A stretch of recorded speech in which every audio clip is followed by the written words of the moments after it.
Evan and Lena had lived in neighboring apartments for months, close enough to hear each other's doors and footsteps. Their connection started with small moments, quick smiles, lingering eye contact, and accidental touches when they crossed on the staircase. None of it was intentional, but every moment stayed longer than it should have. One evening, Lena struggled with groceries.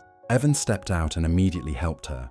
Their fingers brushed, and when a strand of her hair fell forward, he gently tucked it behind her ear. She didn't step away. They stood close for a quiet second that neither tried to escape. Soon, late-night balcony talks became their routine. Their balconies were separated only by a low divider, and they often sat there under warm streetlights. Her shoulder sometimes leaned lightly against his hand sometimes brushed hers. One night, when she rested her head on his shoulder, he kissed her forehead gently. She looked up, surprised but not upset. After that, their closeness grew warmer. Evan greeted her with soft smiles and sometimes a light kiss on her cheek. Lena held his hand when he seemed stressed, even kissing his knuckles to comfort him. Their touches felt natural but risky, as if they were slowly stepping into something deeper. But strong feelings came with complications. Evan grew jealous easily, especially when he saw her laughing with another neighbor. Lena got upset when he ignored her messages during long work days. Their emotions clashed, arguments flaring quickly. She sometimes pushed his chest lightly when angry. He sometimes caught her wrist gently to stop her from leaving mid-fight.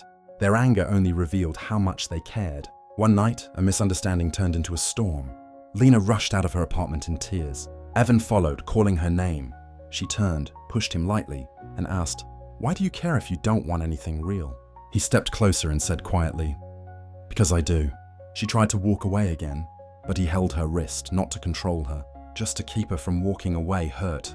She spun back toward him, grabbed his shirt collar, and pulled him into a sudden emotional kiss. He kissed her back softly at first, then with the warmth he'd been hiding for months. When they broke apart, their foreheads rested together. She placed a hand on his chest, and he cupped her face. Wiping a tear from her cheek with his thumb, she whispered, "We're a mess."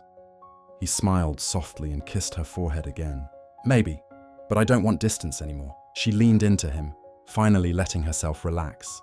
Their fingers intertwined as they walked back toward their doors. Once symbols of distance, the doors now opened side by side. They stepped inside together, leaving the hallway quiet and no longer separating them.